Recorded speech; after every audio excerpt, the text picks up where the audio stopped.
Bapa surgawi yang kami panggil di dalam nama Tuhan Yesus Kristus, kami mengucap syukur dan terima kasih padamu sore hari ini Tuhan, karena Engkau sungguh baik, sangat baik, sangat baik Tuhan. Kami mengucap syukur kami dapat kembali beribadah pada sore hari ini Bapa. Semua karena kebaikan-Mu, karena kemurahan-Mu yang menyertai kami setiap hari Tuhan. Kami bersyukur Tuhan Yesus. Kami serahkan ibadah dari pertengahan sampai akhirnya dalam tangan kuasa-Mu pada sore hari ini Tuhan. Kami percaya Tuhan, Engkau sendiri akan berbicara lewat hamba-Mu Tuhan, untuk umat-Mu pada sore hari ini Tuhan. Kau kuasai kami Tuhan, kuasai hamba-Mu juga, urapi dengan urapan kuasa Roh Kudus Tuhan. Biarlah Tuhan Kau sendiri yang berbicara kepada umat-Mu pada sore hari ini Tuhan. Kuasai kami Bapa. Kami percaya Tuhan, karena firman-Mu adalah perintah bagi kaki kami dan terang bagi jalan kami Bapa. Terima kasih Tuhan Yesus. Kami bersyukur Bapa, kami serahkan dari awal sampai akhirnya. Biarlah Engkau sendiri yang beracara. Berfirmanlah Tuhan, kami sudah siap untuk mendengarkannya. Haleluya. Amin. Silakan duduk. Puji Tuhan, sore hari ini saya mau bicara tentang Kristen yang terus bertumbuh. Ya, Kristen yang terus bertumbuh atau kehidupan roh yang terus menjadi dewasa ya, antara itu dua ya. Oke, kita akan buka Alkitab kita dan kita baca dalam kitab Kolose pasal yang kedua. Kolose pasal yang kedua, ayat yang ke-6 dan ayat yang ke-7. Kolose pasal yang kedua, ayat 6 dan ayat yang ke-7. Ya, kita baca sama-sama ya. Kamu telah menerima Yesus Kristus Tuhan kita. Karena itu, hendaklah hidupmu tetap di dalam Dia. Kita berhenti dulu di ayat ini. Saya mau tanya, semua sudah terima Yesus? Pertanyaan yang kedua, ya. Hidup kita ini terus di dalam Dia atau di luar Dia? Yakin? Saya percaya ini. Kita ngomong yakin ini ya. Kalau di dalam Dia, berarti kita tidak kelihatan. Yang kelihatan itu Tuhan. Setuju? Berarti kehidupan kita ada perubahan. Ya. Kita akan menampilkan kehidupan Tuhan, kehidupan roh, kebenaran lewat kehidupan Anda dan saya. Amin. Jadi yang keluar dari diri kita ini tampilannya seharusnya adalah pribadi Tuhan. Makanya di dalam kitab Galatia pasal 2 ayat yang ke-20. Galatia pasal 2 ayat yang ke-20. Galatia pasal 2 ayat yang ke-20. Sama-sama baca. Namun aku hidup. Kita ini masih hidup ya, semua masih hidup ya. Aku hidup tapi bukan aku lagi. Aku sendiri hidup ya, melainkan Kristus yang hidup di dalam aku. Dan hidupku yang kuhidupi sekarang, ya semua kita yang kita hidup sekarang ya, di dalam daging adalah hidup oleh iman. Di mana lagi? Dalam anak Allah. Siapa anak Allah? Tuhan Yesus Kristus yang telah mengasihi aku dan menyerahkan nyawanya untuk aku. Jadi penekanan Paulus bahwa untuk membuat kita ini hidup bukan kita lagi, prosesnya adalah kita harus hidup di dalam Tuhan. Tidak bisa di luar. Kalau di luar pasti saudara kasih dalam Kristus Yesus akan muncul, ya, akan muncul nantinya. Walaupun kita sudah ngaku kita ini sudah terima Tuhan, tapi nanti gaya hidup kita akan tampilan ya seperti orang dunia. Mestinya kita sudah tidak perlu ngajar moral lagi, ya. Saya sendiri juga belajar, ya. Saya juga belajar sabar tadi ya. Belajar sabar juga gitu, tapi ya. Tapi untung udah sampai, karena mau buru-buru ke sini ada gangguan gitu kan. Nah, saudara, saya mau katakan bahwa kita ini terus belajar. Ya, kalau nggak kita belajar, kita ini jadi kanak-kanak terus. Bayi yang tidak di dalam, tapi bayi yang terus digendong. Bayi yang saudara kasih dalam Kristus Yesus, yang sudah keluar tapi tidak bertumbuh. Kanak-kanak terus. Anda melihat ada orang yang umurnya dewasa tapi tetap kecil. Yang idiot kita tahu ya. Maaf, dia umur sudah 20, 25 tapi dia tidak pernah dewasa. Kenapa? Karena pola pikirnya tidak berubah. Umurnya sudah tua, tapi cara berpikirnya tetap seperti kanak-kanak. Cara bertingkah laku seperti kanak-kanak. Mestinya kita nggak perlu diajar moral lagi, karena Tuhan sudah taruh firman-Nya. Kita baca coba Yeremia pasal 31:33. Ini sudah ada dalam diri kita. Karena apa? Bersamaan dengan Tuhan yang ada dalam diri kita, saya percaya firman pun masuk di dalam diri kita. Coba kita baca di dalam kitab Yeremia pasal 31 ya. Pasal 31 ayat 33. Saya turun aja ya. Lebih santai ya. Ya. Kita baca sama-sama. Ya. Tetapi beginilah perjanjian yang kuadakan dengan kaum Israel. Sesudah waktu itu, demikianlah firman Tuhan. Aku menaruh Tauratku, bukan Taurat Musa ya. Tauratku. Kata Tauratku ini perjanjian Tuhan yang 10 hukum sama seluruh firman. Itu masuk di dalam diri kita. Tetapi Tauratnya perjanjian, ada Taurat itu dari Tuhan, ada Tauratnya Musa itu ketetapan dan peraturan, tapi datang dari Tuhan sama-sama. Tapi ada Taurat perjanjian, ada Tauratnya Musa. Taurat Musa ada berapa? Ketetapan dan peraturan ada berapa? Hah? 70. Hah? Berapa? 10. 10 itu perjanjian yang Tuhan berikan kepada Musa di waktu dia naik di gunung. Tetapi ada ketetapan dan peraturan. Ini saya ingin coba lagi nih. Ingat dah, ada berapa? Saya ada berapa? Ada berapa ini Ibu-ibu? Kita tanya Pak Daud aja. Pak Daud ada berapa Pak Daud? Pak Daud senyum-senyum aja nih. Menurut Rabi daripada Israel itu 613 peraturan dan ketetapan. Tapi kemarin kita coba nyelidiki, itu ada 666 ketetapan dan peraturan. 10 itu perjanjian, ketetapan dan peraturan itu ada 666. Di sana tidak boleh hari Minggu beraktivitas. Kalau ke mall mati ya. Masak mati ya. Kalau ada berzina lempar batu, kalau tangan curi potong tangannya, pokoknya macam-macam. Sampai ke buang air pun diatur ya. Sampai sajenggot-jenggotnya semuanya diatur, tidak boleh ya. Itu ketetapan ada 606 bulat. Dan orang Israel tidak bisa melakukan itu. Akhirnya mereka mati karena peraturan. Peraturan itu sempurna, peraturan itu bagus, tapi mereka tidak mampu melakukan dan mereka mati karena peraturan. Karena itu Tuhan datang untuk menggenapi peraturan-peraturan itu. Makanya Taurat ini tetap ada.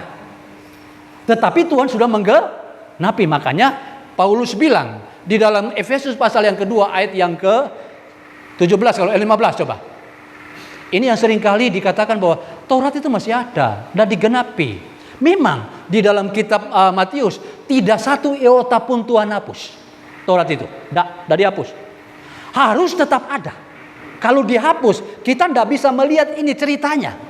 Justru dari Taurat yang tidak dihapus ini, maka kita belajar. Makanya Israel pun tidak akan bisa hilang dari muka bumi. Mau diserang bagaimanapun, Israel tetap ada. Karena Israel adalah saksi dari Tuhan. Nanti sampai Tuhan datang baru. Nah, makanya kita baca. Ya, Efesus pasal yang ke-2:15. 2:15. Sebab apa? dengan matinya sebagai manusia, ia telah membatalkan hukum Taurat dengan segala perintah. Nah, makanya kita harus tahu perintah dan ketentuannya untuk menciptakan kedua menjadi satu manusia baru dalam dirinya, dan dengan itu ia mengadakan damai sejahtera. Tidak lagi ada sebuah hukuman. Sudah digenapkan semua. Kalau dulu berdosa mati, berdosa mati, berdosa mati, berdosa mati. Dan banyak orang Israel sekali dibunuh kalau dia berdosa nyembah Allah lain, itu ribuan bahkan puluh ribuan mati. Masa kita mau tinggal dalam hukum itu? Gak akan mungkin, saudara kasih dalam Tuhan. Karena itu Tuhan lihat hukumnya terlalu berat. Dia harus datang dengan semua nubuatan. Dinubuatkan sejak kitab Kejadian bahwa dia akan injak kepala ular. Siapa yang bisa injak kepala ular? Kepalanya setan. Siapa yang bisa? Hanya Yesus Kristus. Ya, hanya Yesus Kristus. Waktu dikorbankan anaknya Abraham di atas di atas bukit, di atas gunung. Lalu digantikan dengan domba. Itu sudah penggambaran bahwa nanti akan datang anak domba, yaitu Yesus Kristus, anak domba yang sempurna. Itu firman sudah disampaikan. Dalam Ulangan 18 pun dikatakan ada seorang nabi yang akan dibangkitkan. Ini akan mendahului Yesus adalah Yohanes Pembaptis. Sampai nubuatan seorang wanita akan melahirkan seorang anak. Dia akan lahir.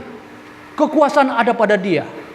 Kemudian penderitaannya sampai kematiannya, kematian Yesaya pasal 53 itu pun diceritakan. Sampai dia teriak Eli Eli lama samatani, Mazmur pasal 22 pun diceritakan.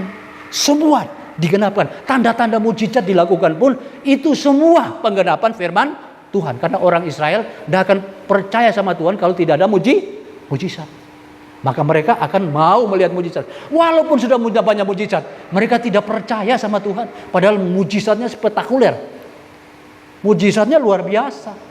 Kalau cuma demam sembuh itu bukan mujizat. Itu bisa pakai obat Panadol atau sakit kepala, Pano, itu bisa pakai obat aja.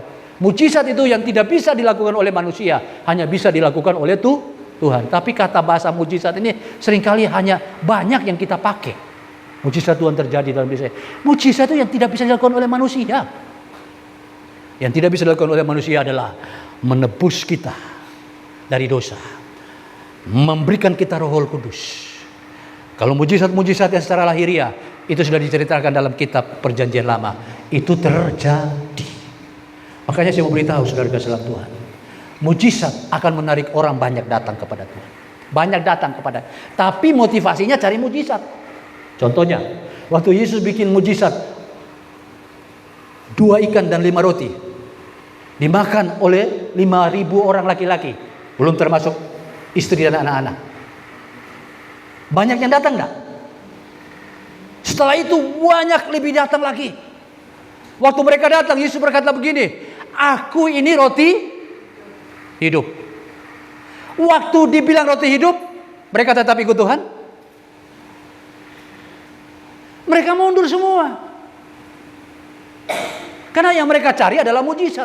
Makanya dah heran kalau ada KKR mujizat, ada tawaran-tawaran mujizat, jemaat lebih suka ke sana. Tapi tak kala Yesus menawarkan tentang hidupnya. Makanya saya mau katakan bahwa kita terima Yesus ini betul-betul sungguh-sungguh atau tidak. Jangan-jangan kita terima Yesus supaya kita dapat mujizat. Yesus ngomong loh. Dan Yesus tahu. Tak kala dia bilang aku roti hidup, mereka mundur semua. Mereka pergi. Sampai Yesus bilang kepada murid-murid, apakah kamu tidak mau pergi juga?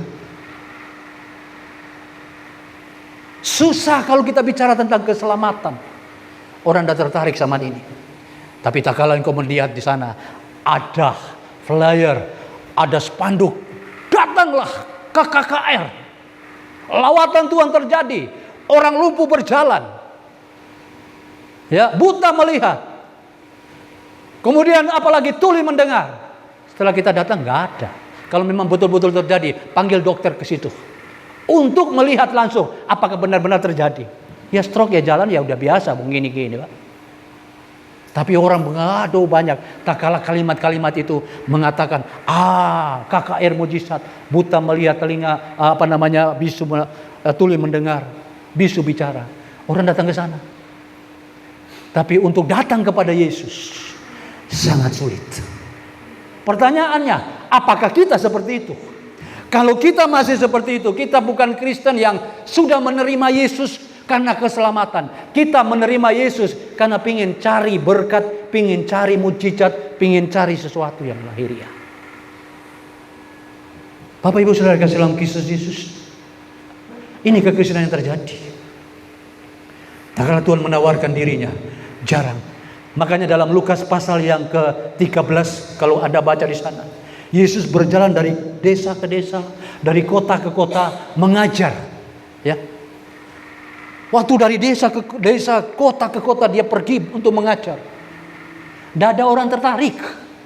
Sampai suatu waktu, murid Yesus berkata begini, sedikit sajakah Tuhan yang selamat? Karena dia lihat, tidak ada respon. Orang tidak tertarik. Kalau bicara pribadi Yesus sebagai juru selamat, mereka tidak tertarik. Tapi kalau melihat mujizat yang dilakukan, mereka tertarik. Ini sudah terjadi zaman Yesus. Kalau zaman sekarang ini pun terjadi, orang nawarin mujizat. Kenapa? Ini daya tarik, ini pasarnya, ini marketingnya.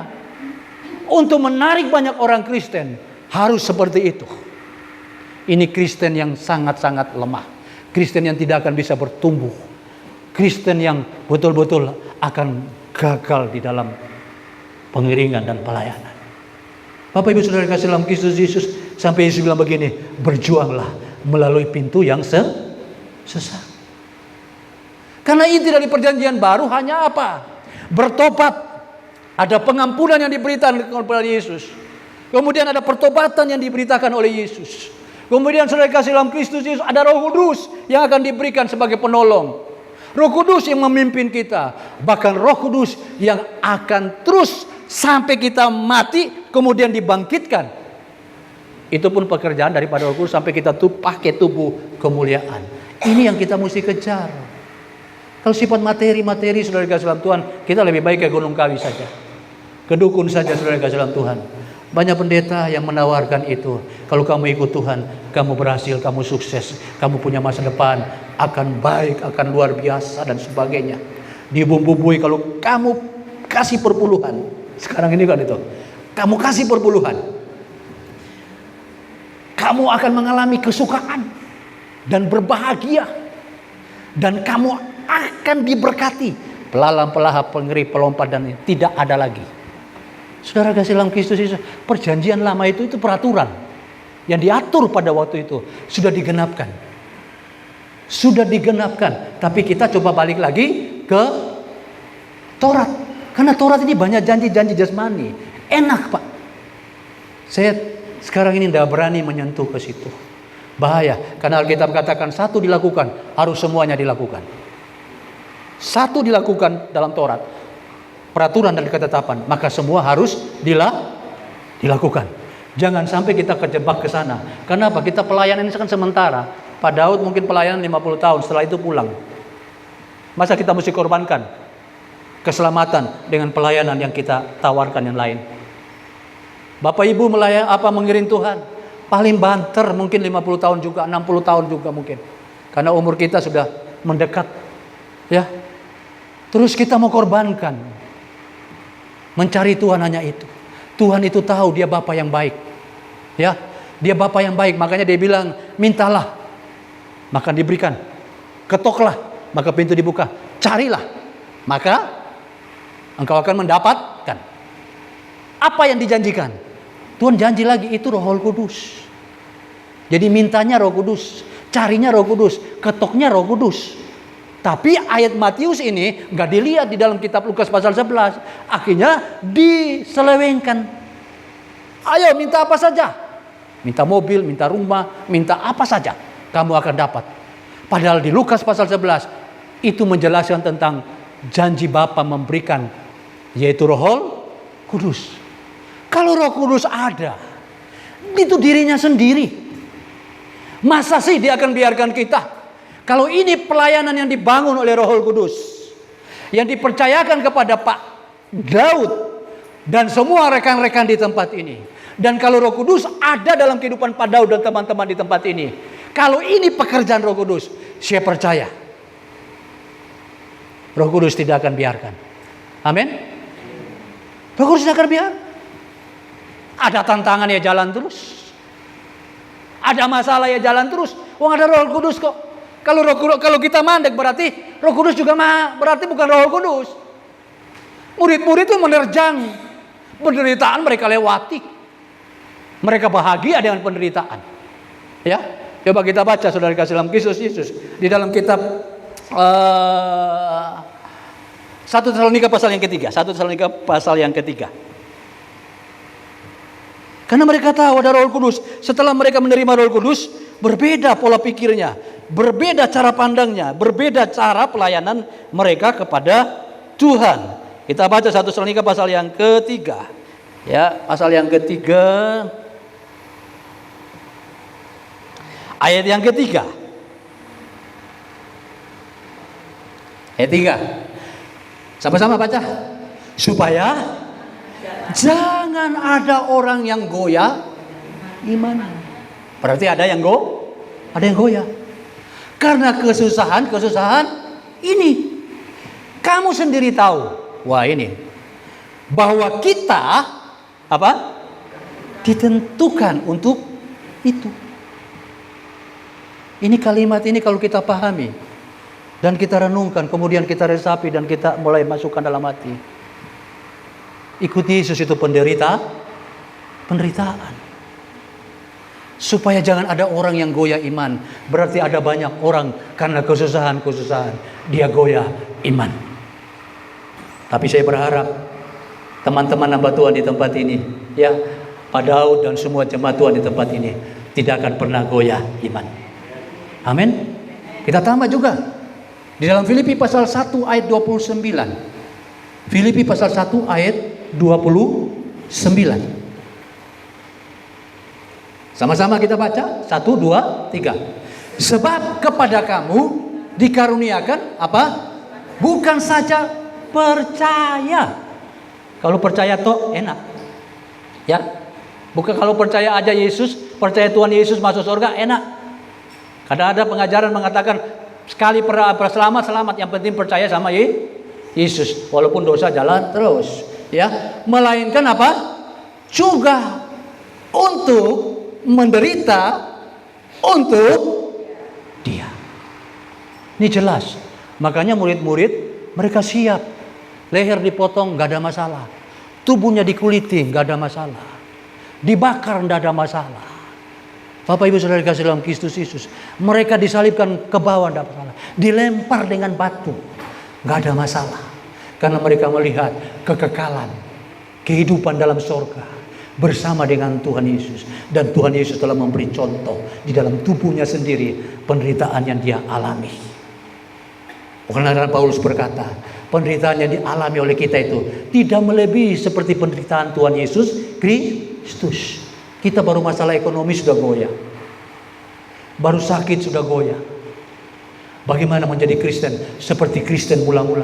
Kristen mula-mula itu luar biasa, penderitaan.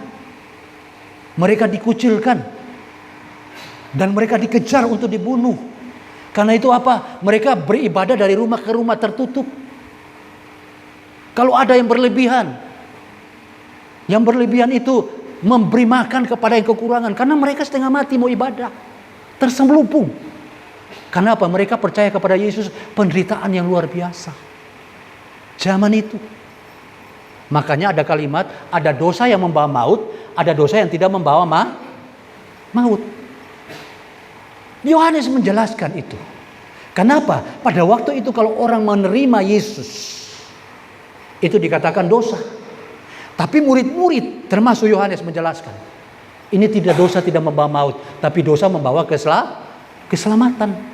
Kenapa? Bagi orang Israel Taurat mengajar tidak boleh menyembah Allah yang lain. Tapi ini kok ada Allah yang lain berupa Yesus. Ini dosa loh, akan membawa kamu ke neraka loh. Tapi murid-murid berkata ini dosa tidak membawa maut, tapi dosa yang membawa keselamatan. Dosa yang membawa kita kepada surga. Yaitu kalau kita percaya kepada Yesus, kita memang bagi orang dunia itu dosa. Tapi bagi kita percaya bahwa Yesus adalah jalan, Yesus adalah kebenaran, Yesus itu adalah kehidupan. Ini yang kita kejar, saudara kasih dalam Tuhan. Jadi penderitaan itu biasa. Penderitaan kita ini masih mematikan daging. Tapi murid-murid, penderitaan mereka itu betul-betul daging yang diserahkan. Daging yang mengalami aniaya, dalam luar dalam mengalami aniaya. Tapi mereka tetap kuat. Gak ada yang mundur. Kalau kita Kristen masih kecewa, Kristen masih mundur, Kristen yang mulai lemah, itu bukan Kristen, saudara. Berarti kita gak kenal Tuhan dengan benar. Saya berharap dan berdoa, Bapak Ibu di tempat ini mengenal Kristus secara benar. Amin. Secara benar.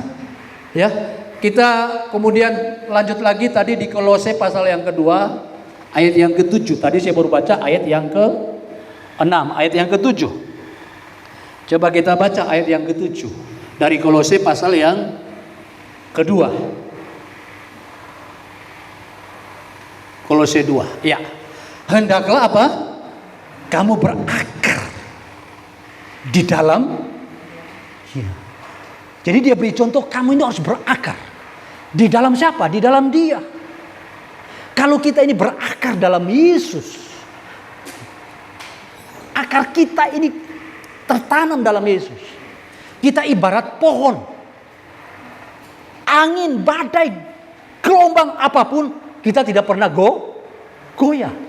Karena kita ini berakar di dalam Yesus. Bahkan lebih daripada itu, kita akan menghasilkan buah. Buah apa? Buah kebenaran. Ya, jangan Anda berpikir bahwa hamba Tuhan sudah berakar. Kita lihat dari buahnya. Orang yang berakar akan terlihat dari buahnya. Kita baca Matius pasal 7 ayat yang ke-20. Matius pasal 7 ayat yang ke-20. Sama-sama katakan, jadi apa? Dari buahnya lah kamu akan mengenal mereka. Kita akan kenal dari buah yang keluar dari mereka. Kalau buahnya tidak benar, buah pelayanannya fokus hanya untuk hal-hal lahiriah, berarti dia tidak berakar dalam Yesus. Berakar dalam Yesus ini fokusnya kepada keselamatan, kehidupan kekal. Makanya saudara, kita baca ayat yang ke-21. 21. Siapakah mereka ini? 21. Ya. Bukan setiap orang yang berseru-seru apa? Disambung, Tuhan, aku akan masuk dalam kerajaan sorga. Jadi tidak menjamin loh. Walaupun kita doa malam, doa puasa Esther, doa puasa siapa lagi yang 40 hari? Yesus. Kan sekarang kan lagi banyak ini. Doa puasa Esther. Doa lagi puasa 3 hari apa ya? Oh, Esther ya. Yang 21 hari puasa Daniel. Kemudian puasa Yesus.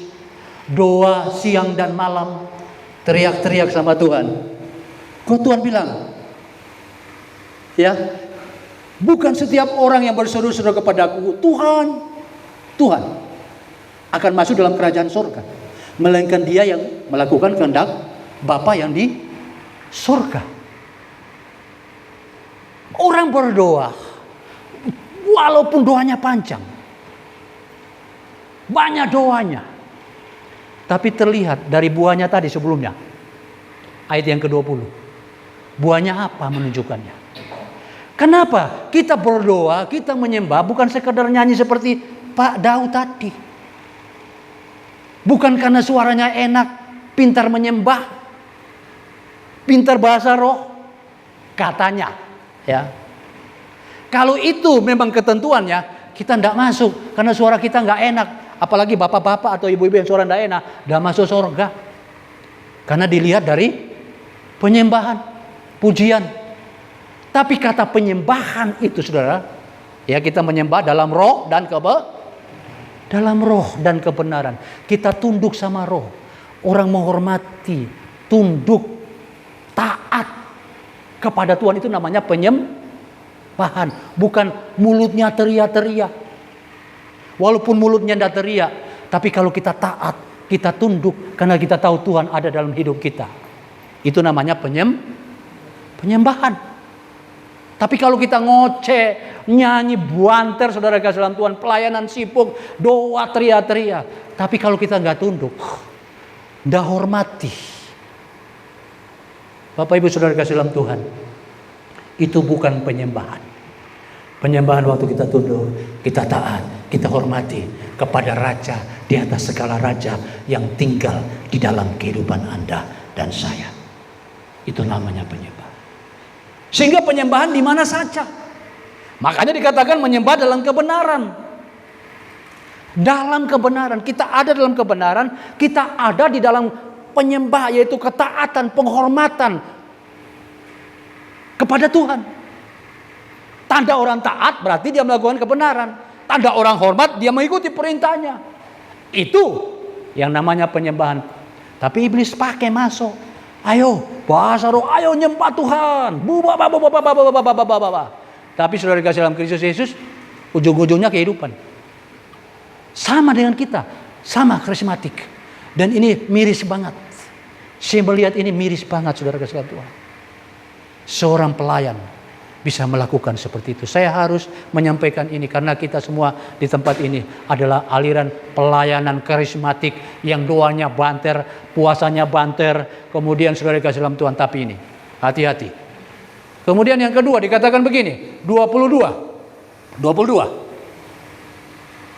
Ya, jadi tidak menjamin 22 kita pada hari terakhir banyak orang yang berseru kepada Tuhan. Kemudian 23. Ya, 23. Boleh, sorry 22 dulu tadi, mundur. 21, 22. Berseru kepadaku, Tuhan, bukankah kami telah bernubuat? Sekarang banyak penubuat saudara kasih dalam Tuhan. Ini nubuatan Tuhan. Kalau mau mungkin nabi silakan. Tapi saya tidak mau. Karena ini nubuatan Tuhan Yesus. Pada waktu itu, ya, akan muncul seperti ini. Kalau dulu ada, sekarang ada enggak? Pertanyaan sekarang ada enggak? Yang bernubuat. Siapa yang suka bernubuat sama ikut cari pendeta yang bernubuat? Nubuatannya dunia semua. Kamu akan kaya. Kamu akan punya pabrik. Kamu akan diangkat, kamu akan dipromosi, kamu akan begini. Masa surga ini urusannya sama itu ya? Kok pendeta kok seperti itu? Mestinya berita itu pengampunan dosa, pertobatan, hidup dalam roh, dipimpin oleh roh, taat setia sampai akhir, sampai kita ketemu dengan Tuhan. Tapi janjinya ini, dan itu disukai. Sampai rekaman, direkam, langsung ada nubuatan, pokoknya nubuatan, habis selesai. Misalnya ini saya nubuatan sama, siapa namanya ini? Kalau dia ini kaya, ya. Dia Kristennya biasa-biasa saja. Dia suka memberi. Karena ada firman, beri maka kamu diberi, akan diberkati. Lalu saya mulai bernubuat. Claudia, Tuhan taruh di hati saya. Dan Tuhan baru bicara sama saya. Bahwa kamu akan diangkat Tuhan, makin diberkati berlimpah-limpah. Karena kamu sering berbuat kebaikan, memberkati pekerjaan Tuhan, memberi kasih dan sebagainya. Kau akan diberkati. Ini Tuhan bicara, Tuhan berkata kepada kamu. Pasti kalau dia amin. Karena kalau dia kan beri. Saya selesai salaman, Bu, taat ya, setia ya dalam melakukan apa yang sudah dilakukan. Pasti kalau dia terima kasih Pak Pendeta. Pasti division, Pak Pendeta minta nomor rekening. Kenapa? Karena saya sudah bilang Tuhan ini memberkati berlimpah-limpah. Dia tambah itu kan cuma tipuan-tipuan kata-kata. Iya kan? Makanya saudara kasih Tuhan kita baca lagi. Saya senang baca ayat ini soalnya. Di dalam kitab Yeremia pasal 14. Pokoknya iman. Kalau ada penubuat seperti itu orangnya Yeremia 14 menggenapi nubuatannya Yesus ini. Ya, ayo baca Yeremia 14. Ya, sama-sama kita baca 1, 2, 3. Jawab Tuhan kepadaku, para nabi itu nabi loh ya. Bukan para nabi itu bernubuat palsu. Pakai apa? Demi namaku, nama Tuhan yang dipakai. Aku tidak mengutus mereka, tidak memerintahkan mereka. Loh, kan Tuhan tidak utus loh, Tuhan tidak memerintah loh. Kok bisa ada omongan gitu ya? Ya, mereka dan tidak berfirman. Oh, tidak berfirman kepada mereka. Mereka menubuatkan kepadamu apa? Penglihatan bohong. Apalagi ditambah-tambah ini. Tadi saya dapat penglihatan kalau dia memberikan itu naik di hadapan Tuhan. Dan Tuhan menyambutnya. Oh, kalau dia langsung amin, amin. Wah, itu kan dapat penglihatan disertai. Padahal tak buat-buat dewe gitu kan. Ya tuh. Ya, penglihatan bohong. Kemudian apa? Ramalan kosong. Tipu rekaan hati sendiri. Makanya teman-teman kalau suka pelayanan yang bernubuat, kita ini mau ngundang teman-teman untuk pelayanan di TB yang bernubuat, pada tidak mau semua. Saya tidak tahu ya. Pernah kita undang satu hamba Tuhan yang luar biasa, terkenal di Surabaya, mendekati hari hal, dia batalkan. Padahal sudah oke, siap, saya akan pelayanan kosong dan sebagainya, saya akan datang. Karena ada informasi pengajaran kita, dia langsung takut, dibatalkan pelayanan. Bapak Ibu Saudara kasih Tuhan, kalau memang betul itu dari Tuhan, gak usah takut, datang saja dan sampaikan nubuatan. Kalau itu betul dari Tuhan. Tapi karena ini loh, penglihatan bohong, ramalan kosong, tipu rekaan hati. Tapi karena jemaatnya dasar imannya kuat, amin amin tok, haleluya, haleluya, haleluya. Saudara kasih dalam Kristus Yesus, ini yang terjadi. Kekristenan dibawa ke situ. Lalu kita kembali lagi ke Matius tadi 7, yang terakhir dia katakan mengadakan mujizat. Mujizat loh, tak bisa dilakukan oleh manusia. Mujizat itu hanya bisa dilakukan oleh Tuhan. Karena mujizat itu yang tidak bisa dilakukan oleh manusia. Kalau memang mujizat itu bisa dilakukan, lo datang aja ke panti asuhan orang lumpuh sana loh. Kan ada panti asuhan yang kakinya sudah bengkok gitu ya. Bikin KKR di sana. Tidak ada pendeta berani datang ke panti asuhan. Yang ada panti asuhannya buta. Ada seorang hamba Tuhan dulu buta datang ke Surabaya, kita undang. Kita tuntun dia bilang, Pak Pendeta, tidak usah takut. Saya itu nyebrang tidak pakai takut, Pak. Nyebrang tidak pakai takut. Kenapa? Karena dia tidak melihat. Saya yang melihat yang takut. Karena buta, tidak melihat. Dia bilang, Pak, tidak usah takut. Saya nyebrang dapat takut, saudara kasih Tuhan. Karena buta, saudara kasih Tuhan. Satu yayasan itu buta semua. Kalau Anda ke Manado ada yayasan orang buta, itu satu buta semua. Dan kalau kita ke sana, Pak, di sini kita tidak pernah pakai lampu. Oh, namanya buta, Pak. Dah lihat, Pak, saudara kasih dalam Tuhan. Nah, kok pendetanya pakai mujizat-mujizat itu nggak bikin di sana? Kalau memang dia dipakai dan mujizat betul, ya doain di sana supaya orang yang buta-buta itu celik semua, lihat semua. Kalau semua bikin KKR di lapangan, terus orang buta selesai, wis pokoknya dia doain mau lihat, nggak lihat, wis ditinggal. Yang penting sudah ada persembahan. Ini bahaya, saudara kasih. Tapi jemaat tetap percaya gitu-gitu. Mestinya kalau kita lihat sekarang, ya kalau memang dia lakukan itu bisa mujizat. Datang sama orang-orang kusta di sana itu, banyak itu orang kusta. Daerah mana itu sini? Ada orang kusta, sembuhkan mereka di sana. Ada orang lumpuh, sembuhkan mereka di sana. Kalau memang dia dipakai dengan mujizat. Makanya Tuhan katakan, mengadakan mujizat demi namamu. Ayat terakhir 23 dikatakan ini. Ya, terus pada waktu itulah aku akan berterus terang kepada mereka. Pada waktu itu. Terlambat, saudara.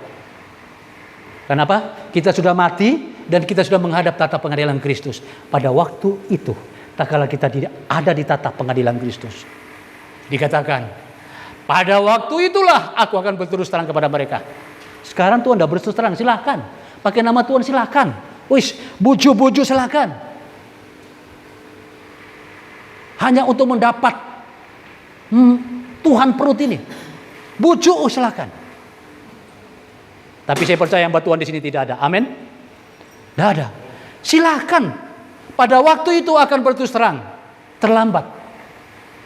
Kepada mereka dan berkata, aku tidak pernah mengenal kamu. Nyala daripadaku. Kamu sekalian pembuat kejahatan. Dan dilemparkan ke dalam lautan api. Kalau sekarang kita ditegur, saya ditegur, saya bersyukur Pak. Jangan sampai sudah mati, terlambat. Kita tinggal mendapat pengadilan Kristus ini loh. Lalu Tuhan bedakan Allah. Mau kita mau bikin mujizat, ngomong mujizat. Tadi saya katakan itu bukan mujizat. Ngomong ini ya saudara. Ini nubuatan. Nubuatan Yesus. Tinggal masalahnya, apakah kita yang menggenapi atau orang lain yang menggenapi? Ya, ada juga ayat mengatakan yang terdahulu akan kemudian. Ini nubuatan Tuhan. Yang banyak yang terpanggil, tapi sedikit yang terpilih. Disaring kekristinannya. Jangan sampai kita yang banyak dipanggil, tapi tidak masuk dalam pilihan kecil. Banyak kekristenan sekarang. Tapi apakah kekristenan ini benar? Gereja sekarang lagi diserbu oleh setan. Masuknya dalam gereja lewat jubah pendeta, jubah hamba Tuhan. Dan sekarang ini berseleweran saudara kasih dalam YouTube saudara kasih dalam Tuhan. Menjanjikan hal-hal duniawi semua. Kasihan saudara. Kalau anak-anak muda masuk ke situ, anak-anak muda akan menjadi anak-anak muda yang malas kerja. Kerjanya cuma doa, pelayanan. Dan saudara kasih dalam Tuhan mati. Kita kalah dengan orang-orang dunia. Soal berkat Tuhan sudah janjikan. 6 hari kita kerja. Taklukkan. Kita taklukkan ini. Kalau kita nggak bisa taklukkan, maka orang-orang di luar sana, orang dunia akan menaklukkan itu. Makanya tidak heran saudara, sekarang orang dunia kaya. Makanya kalau kita mau bicara tentang kekayaan kita malu. Orang dunia itu lebih kaya daripada kita. Makanya saudara ke dalam Kristus kekristenan tidak boleh dibangun cari Tuhan untuk dipercaya. Tuhan malu. Wong aku sudah kasih kok otoritas kok. Kerja 6 hari. Dalam pekerjaan itulah kita minta pertolongan supaya Tuhan tolong. Itu loh. Tapi kalau kita Tuhan berkati aku, tapi tidak mau kerja sampai tua, tidak akan dapat. Saya bersyukur anak-anak saya menjadi anak-anak petarung gitu. Tidak menyerah. Mereka harus bergulat, berjuang untuk mendapat secara lahiriah. Saya bilang jangan campur loh ya. 6 hari kamu kerja, itu untuk kamu cari secara daging. Tapi hari ke-7 kamu cari, bukan cari daging di sana. Kamu introspeksi dirimu. Apakah selama 6 hari ini kamu melibatkan Tuhan? Kamu hidup sesuai dengan kehendak Tuhan? Justru di 6 hari yang ke-7 itulah kamu introspeksi. Fokusnya kamu hanya untuk ke Tuhan. Bangun manusia roh. Sehingga manusia roh itu terus akan kuat. Amin. Ya, dan saya berharap anak-anak muda harus punya ini. Ini ayat ini kayak kalau saya khotbah terus ini tidak akan habis-habis nih Pak. Oke, kita tutup dengan satu ayat ini aja. Kita baca di dalam kitab Ibrani pasal yang kelima. Ibrani pasal yang kelima.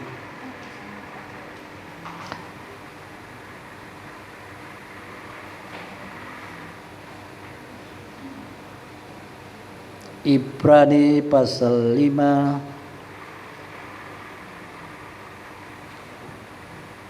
ayat yang ke-11 ya.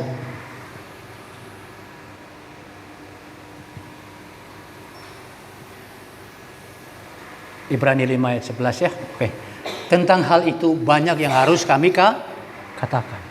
Banyak hal yang Paulus akan mau nyampaikan tentang kebenaran. Ya, kebenaran yang berhubungan dengan Taurat dan kebenaran yang berhubungan dengan Injil Kristus kalau Anda lihat di atas. Tetapi yang sukar untuk dijelaskan. Kenapa? Karena Kristen yang tidak bertumbuh. Kristen kanak-kanak sukar untuk dijelaskan. Apa maksudnya firman? Kita nggak paham. Bahkan pendeta pun nggak paham sampai hari ini tentang Taurat, sampai muncul pengajaran-pengajaran tentang Tritunggal sampai aneh-aneh, saudara. Karena Anda paham. Sukar untuk jelaskan karena kamu telah lamban dalam mendengarkannya. Terlambat, nggak cepat. Padahal firman Tuhan katakan, hendaklah engkau cepat mendengar, ya, tapi lambat berkata-kata, ya. Kita cepat mendengar, sehingga saudara kasih dalam Kristus Yesus, apa yang Tuhan sampaikan itu bisa masuk dan kita bisa tangkap. Terus ayat yang ke-12, sebab sekalipun kamu ditinjau dari sudut waktu, sudah seharusnya kamu apa? Menjadi pengajar. Kamu masih perlu lagi diajarkan asas-asas pokok dari penyataan Allah. Dan kamu masih memerlukan susu, bukan makanan keras. Seharusnya kita ini sudah dapat makanan keras. Kekristenan ini tidak bisa diombang-ambingkan lagi. Kekristenan ini kita kuat karena roh kita sudah bertumbuh dewasa. Kalau roh ini kuat, masalahnya daging, ada benturan-benturan di daging, gak ada masalah. Karena kehidupan dari dalam ini kuat. Ya. Tapi kalau kita tidak hidup di dalam roh yang kuat, daging yang lebih kuat, akan seperti ini. Yang diperlukan itu adalah pengajaran-pengajaran dasar terus. Ya, bicara tentang pertobatan, bola balik, padahal firman sudah Tuhan taruh di lo. Makanya saudara dikasih dalam Tuhan, masalah moral itu sebenarnya sudah perlu lagi diajarkan. Moral itu sudah taruh di sini, di hati. Ya, di hati kita sudah sadar. Tapi banyak yang kita lihat akhir-akhir ini, moral pun tidak benar, gitu kan? Berarti dia masih perlu susu dan susu. Ya, dan kamu masih memerlukan susu, bukan makanan keras. Kita harus bangun iman kita untuk kita hidup di dalam manusia yang punyai kehidupan roh yang dewasa, siap untuk makanan yang keras. Makanan keras itu ada mujizat, nggak ada mujizat, nggak ada masalah. Ya, ada berkat, nggak ada berkat, nggak ada masalah.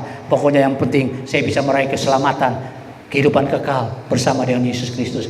Tapi saya percaya Tuhan yang kita sembah tidak akan membiarkan kita. Dia pasti melihat kalau dia mau tolong, maka dia pasti tolong. Ya, pasti. Karena itu Tuhan katakan cari dahulu kerjaan kebenaran, semuanya akan ditambahkan. Karena saya sudah ditelepon dan sudah dikasih angka, jadi saya harus berhenti. Memang kalau bicara firman Tuhan tidak pernah habis-habis saudara dalam Tuhan. Makanya sayang banyak orang yang bicara firman cuma 2 ayat, tapi ceritanya ngalor ngidul kemana-mana. Saya kadang-kadang eman. Sebab apa? Waktunya terbuang sia-sia. Gara-gara ngomong yang dirinya sendiri, keluarganya, apanya dan apanya. Padahal firman cuma 2 ayat tok, saudara. Kekasih dalam Kristus, kita bersyukur di TB kita terus bahas firman. Firman itu menjadi daya tarik. Firman itu menjadi sesuatu yang luar biasa untuk membangun manusia, roh kita untuk kuat dalam Tuhan. Puji Tuhan, Tuhan memberkati. Kita akan tunduk kepala dan kita akan datang kepada Tuhan. Kita nyanyi pujian di bawah kolong langit ini, tak ada satu nama pun, dan saya akan tutup di dalam doa nada C, ya. Oke. Mungkin pernah dengar lagu ini, ya. C.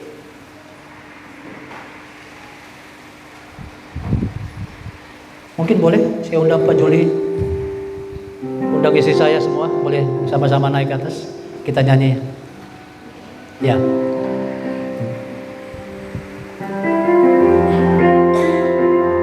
Setelah itu nanti Pak Juli akan tutup kita dalam doa, ya.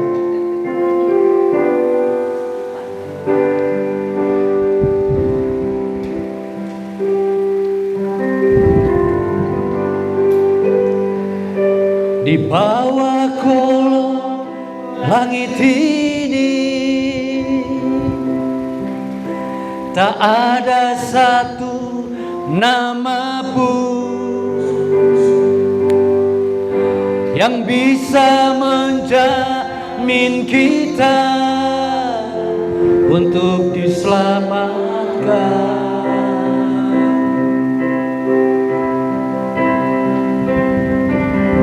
Yesus telah berfirman,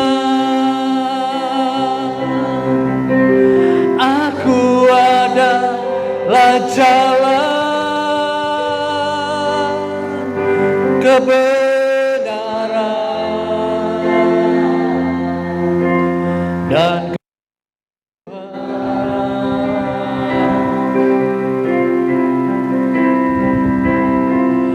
hanya nama Yesus,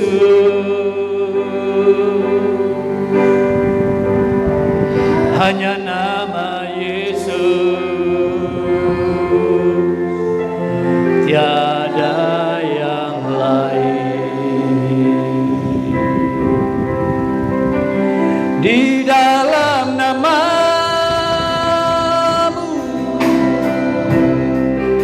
ada keselamatan,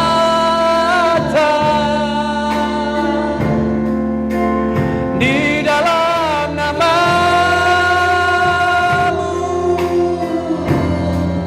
ada kehidupan,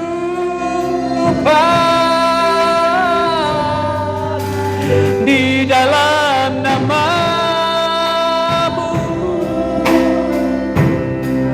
hatiku terpikat,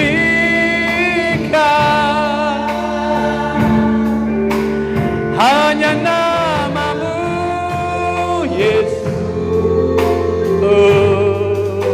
Engkau Tuhanku. Mari saudara, kita bangkit berdiri, kita nyanyikan sama-sama. Di bawah kolong langit, di bawah kolong langit ini tak ada satu nama, tak ada satu nama yang bisa menjamin, yang bisa menjamin kita untuk diselamatkan. Yesus telah berfirman, oh Yesus telah berfirman, akulah jalan, aku adalah jalan, kebenaran dan kehidupan. Haleluya. Hanya nama Yesus, hanya nama Yesus. Oh, hanya nama Yesus, tiada yang lain, tiada yang lain. Bisakah kita angkat tangan, katakan sama-sama, di dalam namamu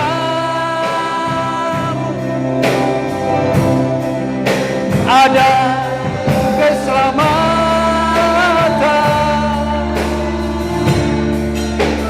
di dalam namamu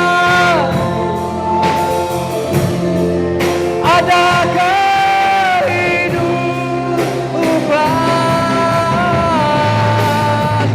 di dalam namamu hatiku terpikat, hanya namamu Yesus. Engkau Tuhanku, hanya namamu, hanya namamu Yesus. Engkau Tuhanku, sekali lagi hanya namamu, hanya namamu Yesus. Oh, Engkau Tuhanku.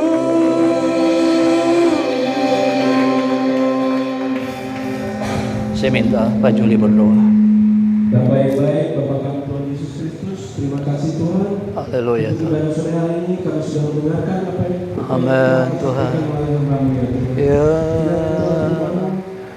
Boleh masuk ke dalam hati kami, kami boleh menjadi pelaku firman, dan kami boleh menjadi Kristen yang terus bertumbuh ya Tuhan. Amin. Terima kasih Tuhan. Nah, kami selesai. Terima kasih sudah menyertai kami. Dan Tuhan Yesus kami sudah berdoa dan mengucap syukur. Haleluya. Amin. Amin.